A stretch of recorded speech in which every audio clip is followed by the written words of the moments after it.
There's a number that conservation scientists return to again and again when they want to convey the scale of what we are losing. 50%. Half of the ocean's coral reefs gone in the last 30 years. Half of marine wildlife populations declined since 1930. Half of the wild places that existed when most of us were born diminished, degraded, or frankly just gone. And yet most people don't feel it, not because they don't care, but because they've never seen it. Because the ocean is vast and deep and largely invisible, and the data, however precise, cannot make you grieve something you have never loved. Today's guest has spent her life solving that problem. Cristina Mittermeier is a marine biologist, a conservation photographer, a visual activist, and one of the most widely exhibited and collected artists working anywhere in the world today. Her photographs have appeared in National Geographic, in museum collections across 5 continents, and live in the minds and hearts of hundreds of millions of people who may never see a coral reef in person, but who, after encountering her work, understand at a cellular level why they matter. She is the co-founder of SeaLegacy, a creative conservation organization that deploys photography, film, and storytelling as primary tools for ocean protection, integrating science, strategy, and visual activism into a single operational model. She's also the founder of the International League of Conservation Photographers and the creator of Ocean Catalyst, a convening in Mexico City that brings together scientists, artists, policymakers, and funders around ocean advocacy. And she is the author of a body of work, photography, collage, and mixed media that the world's art collectors, institutions have recognized for its artistic merit. Her conviction, tested across 3 decades in every ocean on Earth, is this: if you don't love it, you won't save it. Cristina, welcome to The Art of Impact. Chris, it's such a fun thing to be here this morning. Thank you for having me. Thank you. It's a true joy to have you. So we typically open conversations on this platform with a trip back in time, before the work, before the recognition, before millions of people came to know you as Mitty. But the nature of what you do as an artist, an activist, and a conservationist lives very much in the present, I would say. So maybe let's start there. I'd love to ask you, how are you feeling about where we are right now in 2026? Really, you want to start there, Chris? I think it's a sense of relief, because for the first time ever, really, I have started hearing a more honest, truthful fear and grief and horror from the scientific community. For the longest time, we've been trying to keep it optimistic and hopeful. And for the first time, I'm hearing, no, we have crossed the point of no return. And we are at that point in the roller coaster ride where we're at the very top and we're about to lose control of the descent. And we have not taken the care of designing a future that buffers how that roller coaster ride ends. And it's a sense of relief, but also a lot of grief. Right. I think with change comes recognition and awareness. So being at that point, there is that silver line that now we know, now we can do something about it. So now that we know where we are today, a half glass full mentality, we can go back to the beginning a little bit. You grew up in Mexico in a semi-rural town. You were surrounded by nature. You had a large family. And I believe you had said that you had a father who came home every day with copies of National Geographic and with books full of pirates and ocean adventures. Growing up as a girl in Mexico in the 70s with big dreams and big hopes and a vision of the world out there. I wanted to ask you, how much of what you wanted was actually available to you as a young girl in Mexico at the time? And were your dreams supported by others? I'm very lucky because my mother comes from a very progressive family of means in Mexico. So she is very well educated. She has a PhD. She studied in the United States. She speaks 3 languages.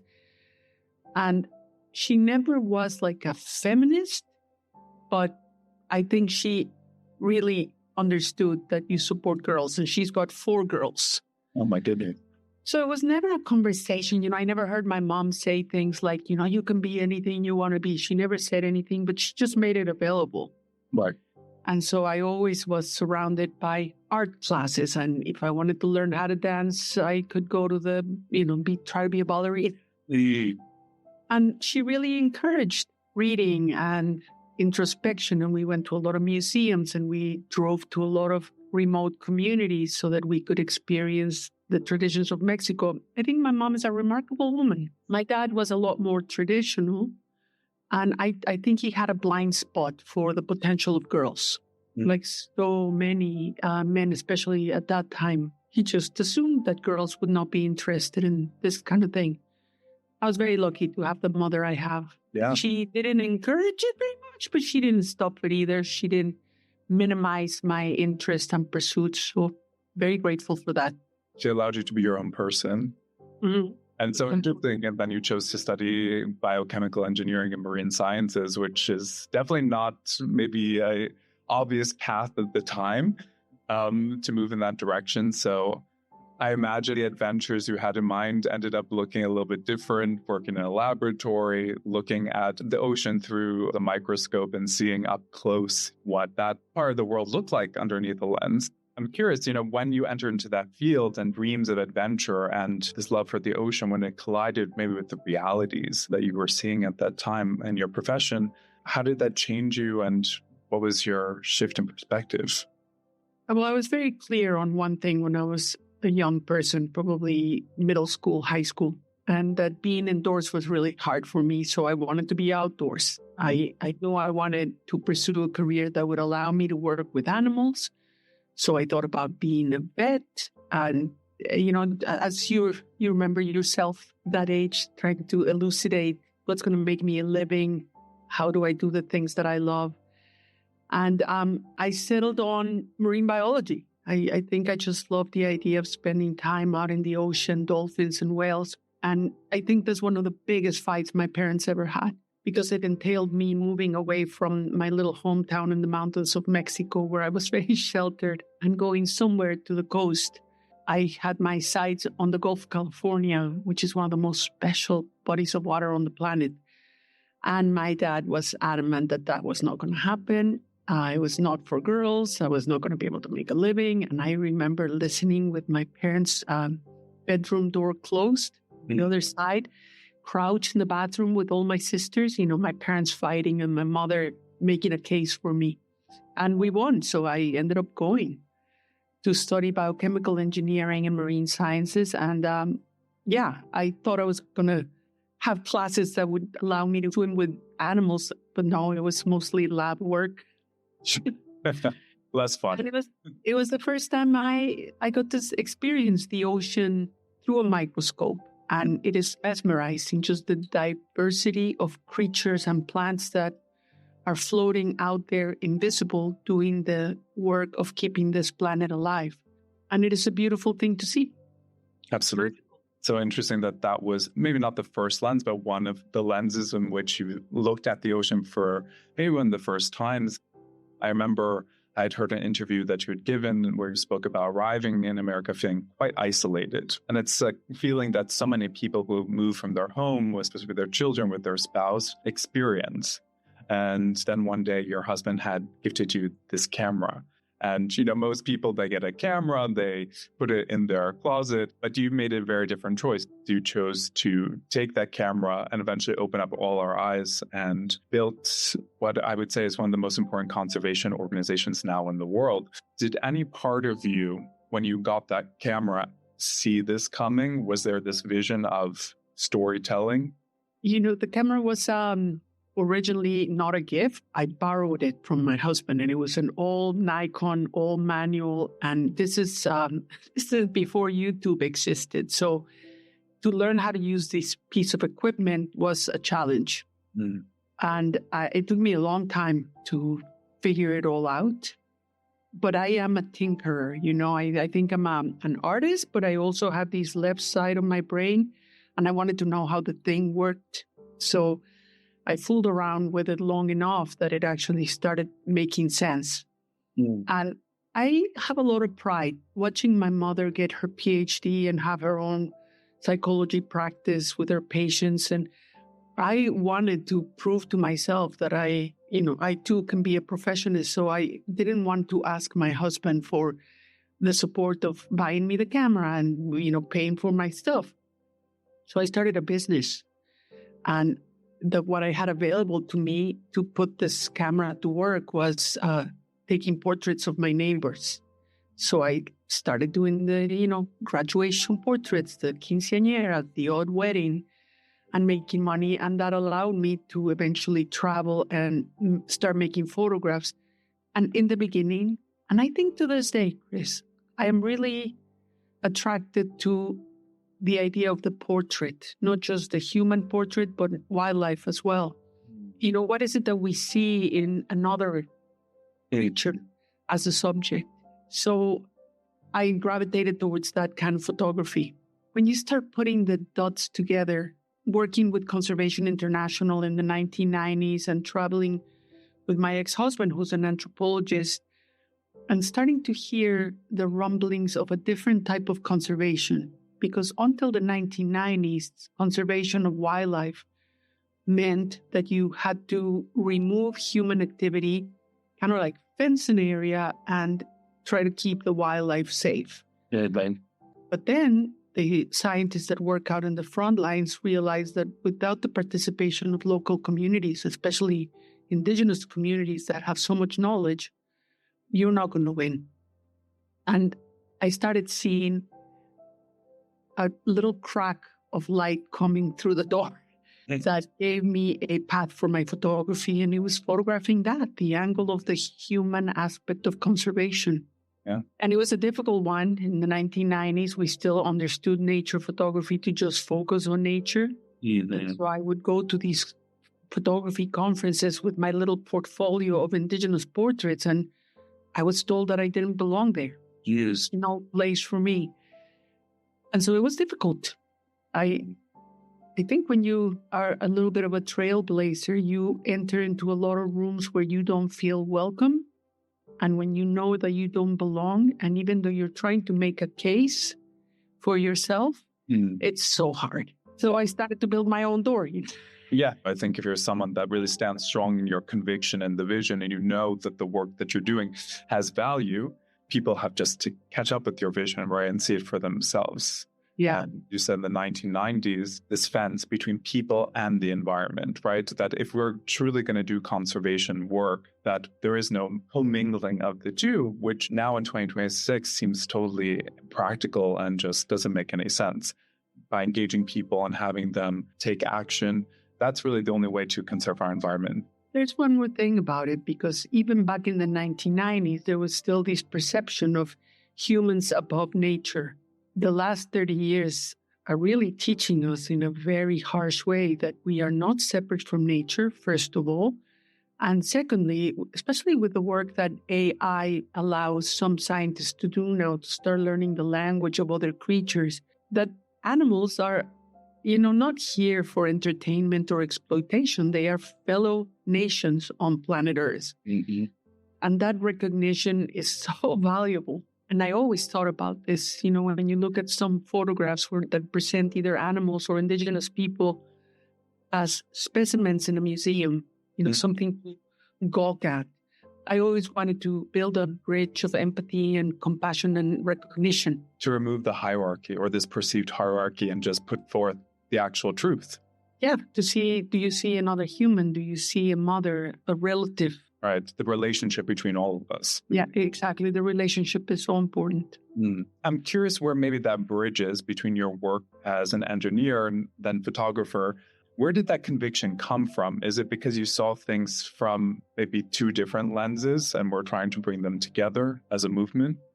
Great question. I think it started with love. The love of nature that came from the books and the magazines of the childhood, the visits to the zoo and the botanical garden. And then that's layered with fear. I remember reading Paul Ehrlich's The Population Bomb when I was 15 years old. It made such an impression on me that humanity could be at such risk, not of extinction, but the suffering to me was so difficult to fathom. It still is so hard to look at the suffering that humans are capable of inflicting on each other. And I was thinking about it this morning when I was preparing for this podcast. Memory I have of seeing a cartoon in a magazine. It must have been Life magazine or Time magazine. And it was somebody trying to stop the destruction of Earth. And humanity was, marching towards the cliff, unstoppable, like robots. And I think that's where we're still we still are there. Oh, no. Well, there's a handful of us trying to still yell and stop. I think technology does have the potential of straightening course, but it also releases a lot of people from the moral responsibility by saying, humans are going to become obsolete, machines are better, therefore we don't need humans. Which is nonsense. My opinion, my honest opinion. Oh, totally nonsense, yeah. On this platform, we had a conversation with Benjamin Van Wong a few weeks ago, and he's great. He's another trailblazer, and something we talked about is that most conservationists or people in the environmentalist movement, they are either leading with a message of emergency or loss or feel the burden of that message, even if it's not their own. And what's so profound about the choice that you've made is that you're leading with beauty and hope, so much so that you even authored a book called Hope, which brought together so many people around that shared vision. What have you seen in the field and within communities you've engaged with that confirms that running from fear and falling in love is the more powerful choice of the two? There's moments of such clarity in recent times, and that memory of Martin Luther King at the Lincoln Memorial saying, I have a dream. He didn't start the speech by saying, I have a nightmare. He painted a vision of where we need to go. And I do think that manifest destiny is such an important way of conducting ourselves. So if you paint a vision of the potential future as something that's beautiful and livable and fair and just, well, that's where we are going to go together. There's so much fear-mongering and defeatism and just the anger and hate in the world. That becomes manifest destiny too. So the best way to counter that is by behaving the exact opposite way. Right. We need to create a balance in the force. Oh, because on the days when I wake up to terrible news and I feel that hopelessness, you have to be able to hang on to something to be able to counter not just that feeling for yourself, but the feeling as a community to try to correct the course, right? And I think hope is such a powerful emotion that you can conjure, but you have to work at it. Yes, and a driver for change as well. I think we see that's something that's so effective now, especially with younger generations, humanity walking towards a cliff and there's nothing we can do. I don't think we really subscribe to that message anymore.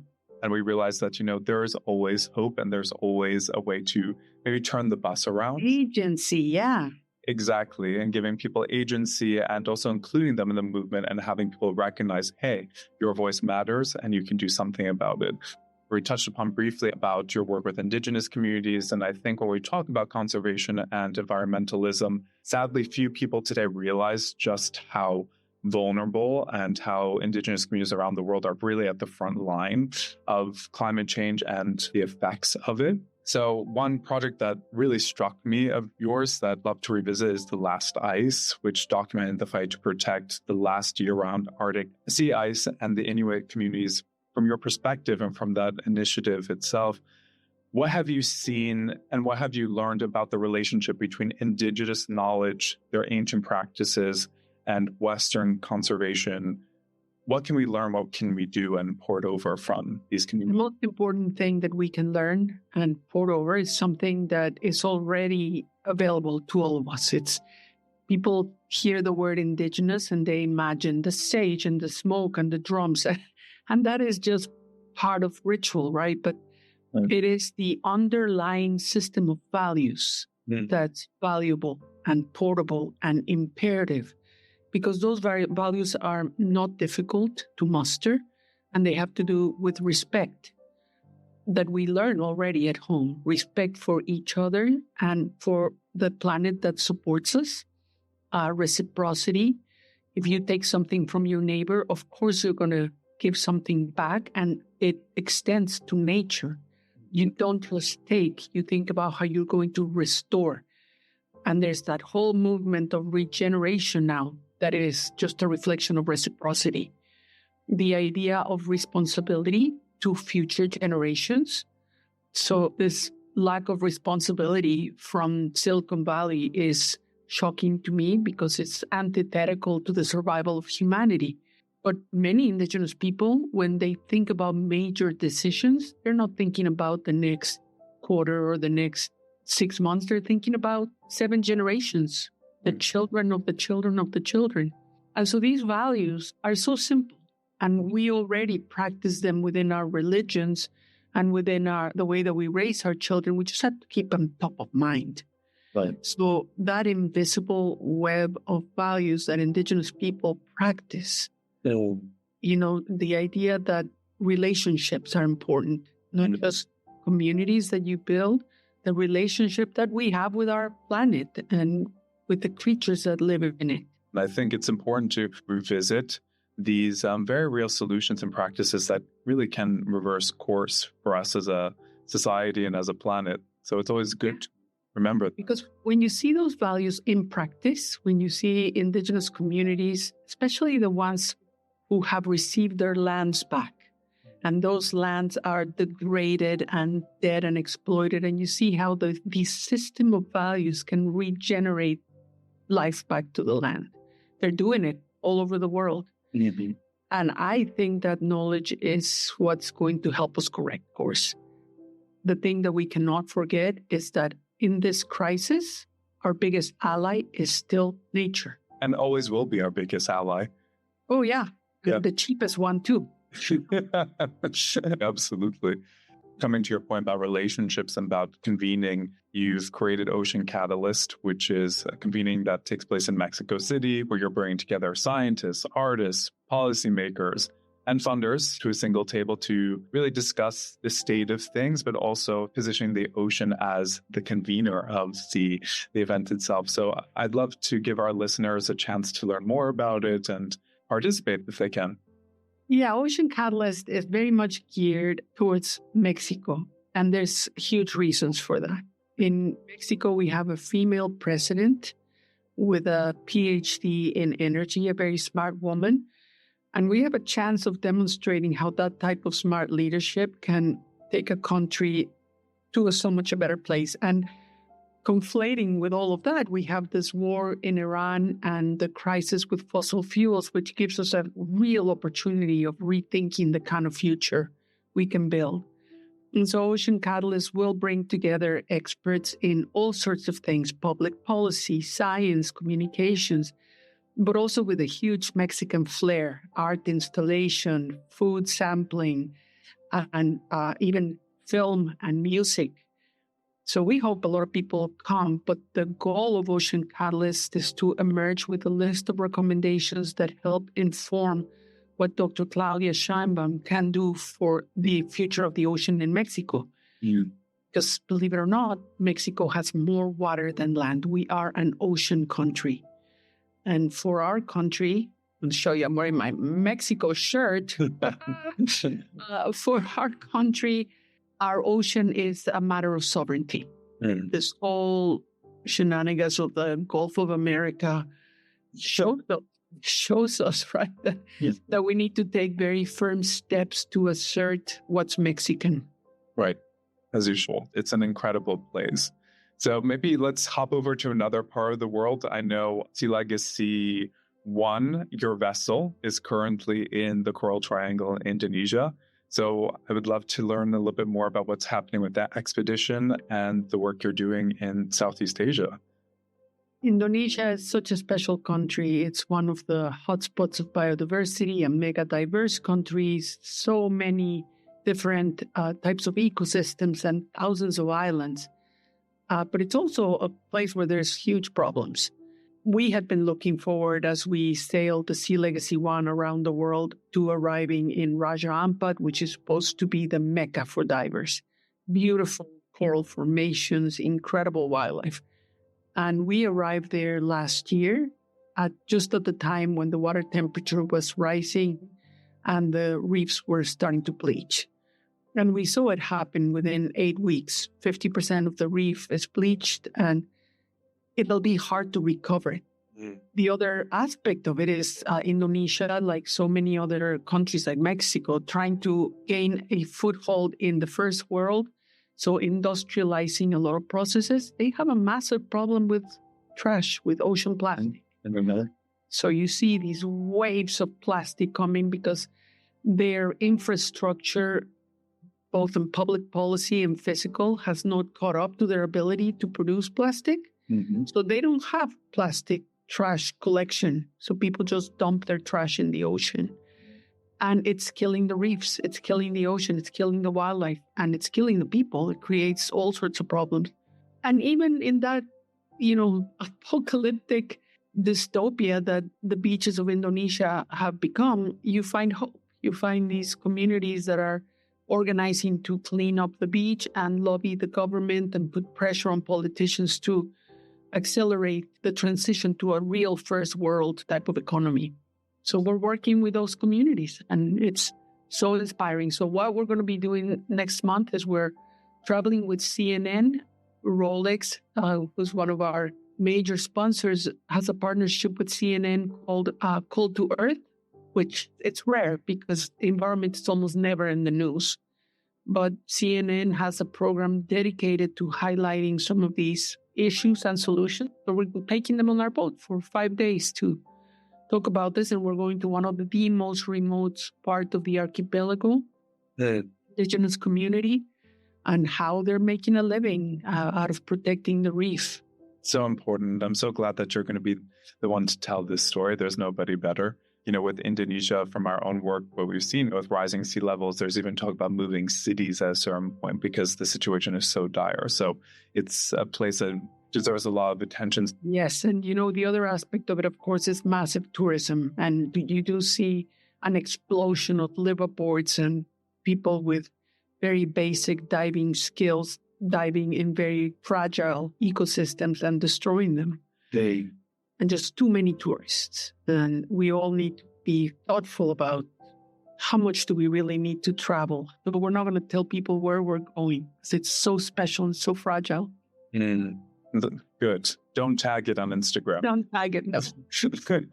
We don't want 1 million people showing up. Oh my gosh, we're going to turn our AIS off onto the boat.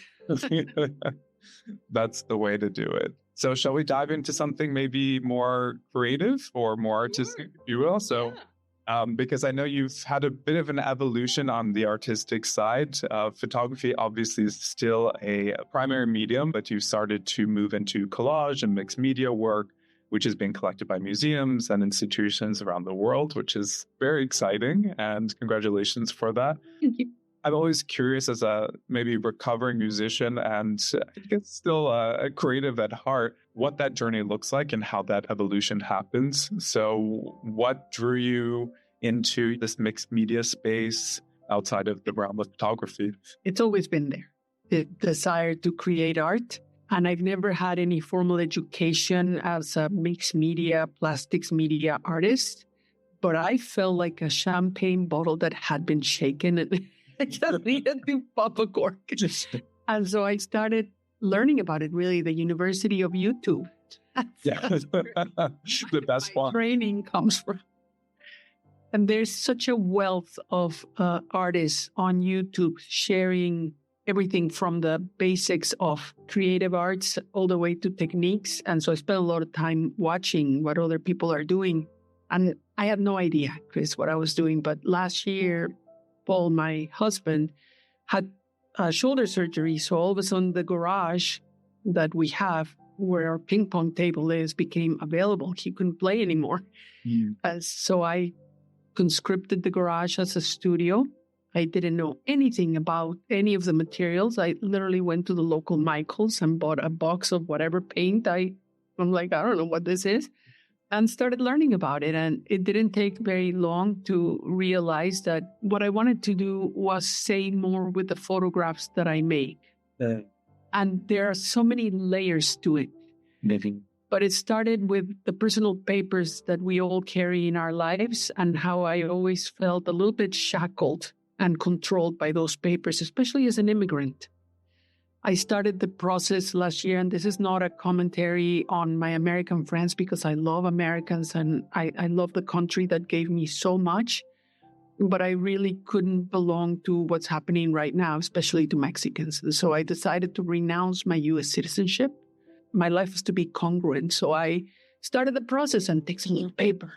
You have to stand by your vows. Absolutely, as painful as it is, because for many years, it was incredibly valuable to carry an American passport with me. Anyway, boxes and boxes of papers to be able to renounce your citizenship. And I thought, well, I am lucky, I suppose, because at least I have papers. Think about all those Mexicans that are just trying to make a living in a country that used to be their country. Yeah. And the way that they're treated. And this applies to people all over the world, people that I have photographed in very remote places that don't even have a birth certificate. They don't count for anything. They don't exist. Maybe. And I thought, well, at least I have papers. And these papers are papers of control, papers who decide who belongs, who can own things, who owns what, who has value, who has worth, your education level, your ranking, all of these things. And I thought, what happens if you shred them? Do you take the power away from these papers? And so I started shredding them. And I really think it's a Mexican tradition, this language of flowers that is so vital in Mexico for so many of our traditions, including the Day of the Dead. Mm-hmm. I started turning these papers into flowers, hand painting them, and then rearranging them on my own photographs as an offering.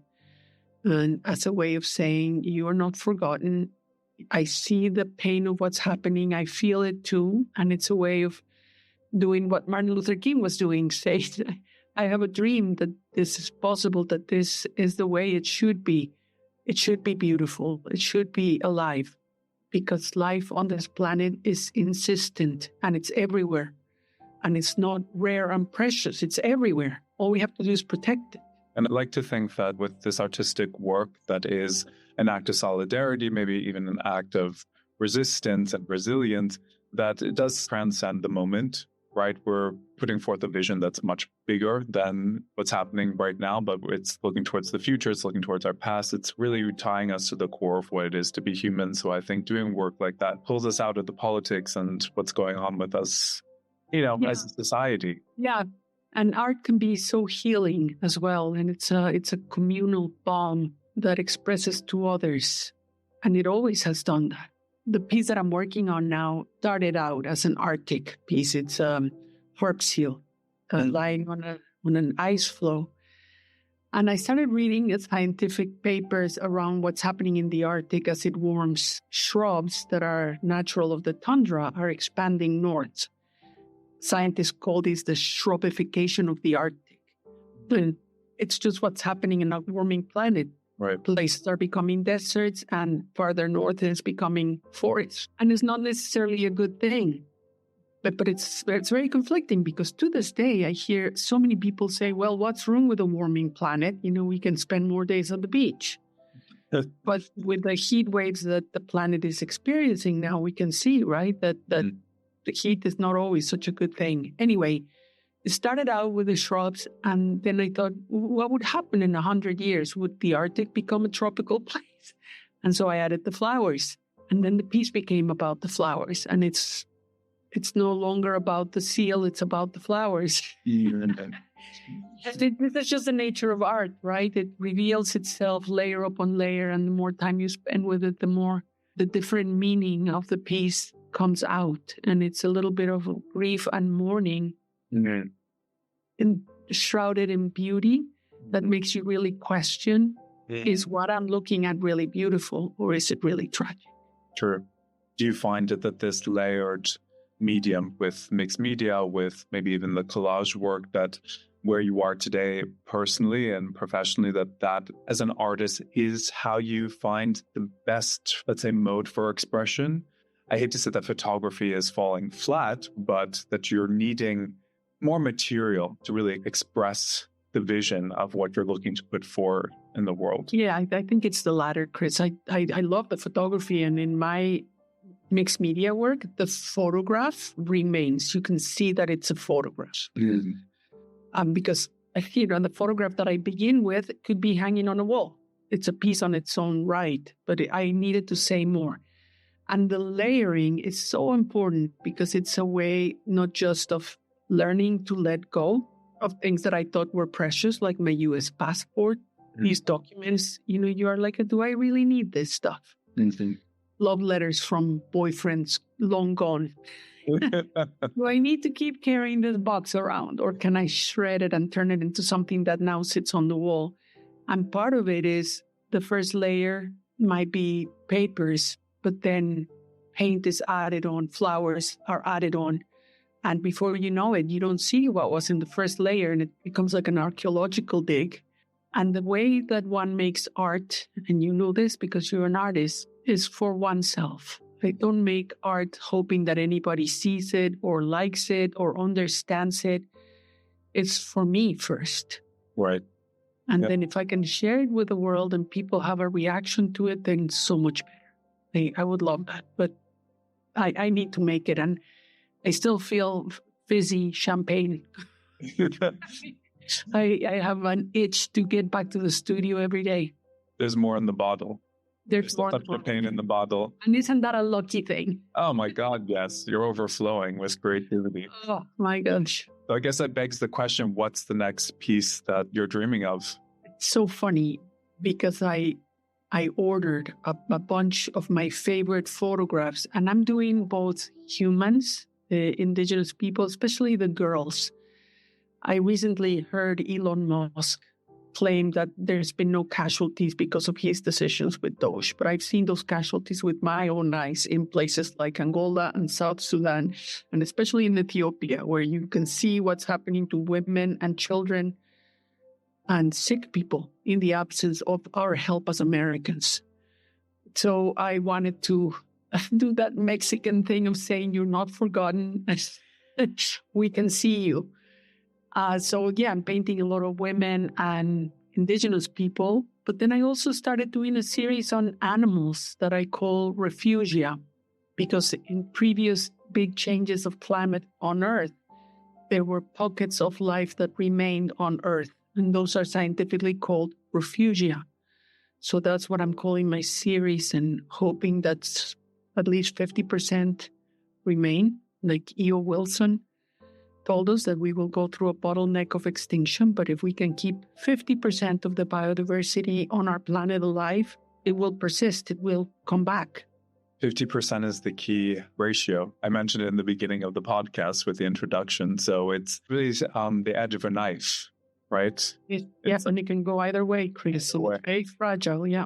Before we close out today's conversation, I always like to ask, is there a message that you would have shared with your younger self? All that you've experienced, all that you've seen as an artist, as a conservationist, as an engineer, is there a message now that you would maybe send back to young Cristina? Yes.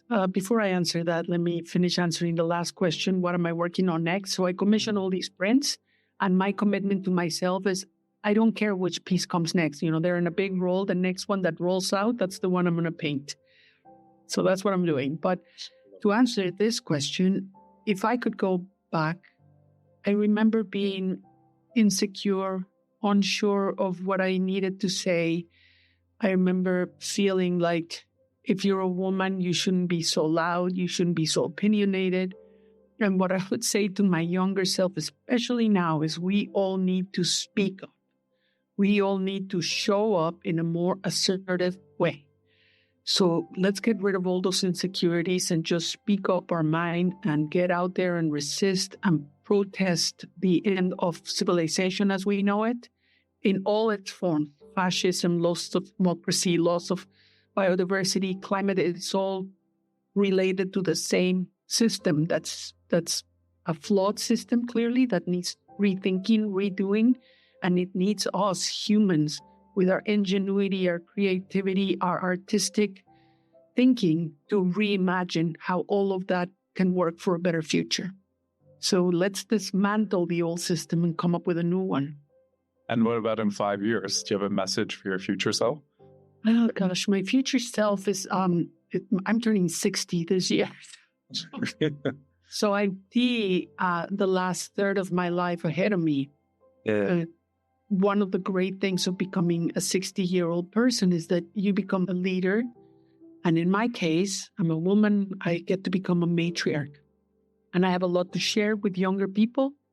I have a lot to teach, and that's what I see myself doing. There will be a moment when I'm no longer able to do the adventure, very physical, expedition photography that I have been doing all these years, just because you can't, and you have to listen to yourself. But I can do so much as a public speaker, as an influential artist. So I'm going to focus on the art, Chris. I think that's the answer. I see myself in public stages around the world trying to share this message, because whatever has been destroyed by the powers that be, call it war, call it deforestation, all of it will demand that we rebuild it. And we will be called upon to rebuild. So we have to be ready. And art will be there to answer it. Oh my God, you hope that art will be there to lead. Yeah, absolutely. Amen. Amen. That's what Opus One's all about. Well, Cristina, thank you so much for this conversation and for your leadership. What you built across 3 decades, 5 oceans, 1 vessel, convening in Mexico City, museum walls, and now a body of artwork, and the new work that's to come is really redefining not only conservation practice, but just what creative innovation and change really looks like. Cristina, where can people learn more about you, your work? It's hard to imagine that there's anybody out there listening who doesn't know you or your work at this point, but they haven't. Where can they interact with you and learn more? I would say if you have a chance of coming to see one of my talks or my gallery exhibitions or museum work in person, I would love to see you there. If not, I'm trying to lessen my interdependence on Meta. I have so many objections to Meta, and I'm trying to find other ways of expressing myself. So come to Substack, because I'm writing deeply about all of these things in a way that Instagram and Facebook don't allow you to. So come and read what I'm writing, share your comments with me. I would love to build a community there. Fantastic. For other inspiring conversations like this one, and to learn more about us at Opus One, you can check out our website, opusonefoundation.org, and follow us across our social media channels at Opus One Foundation. You can also find the latest episodes of The Art of Impact now on Spotify and YouTube. I'm Christopher Kortsidis. This is The Art of Impact. Thank you for listening.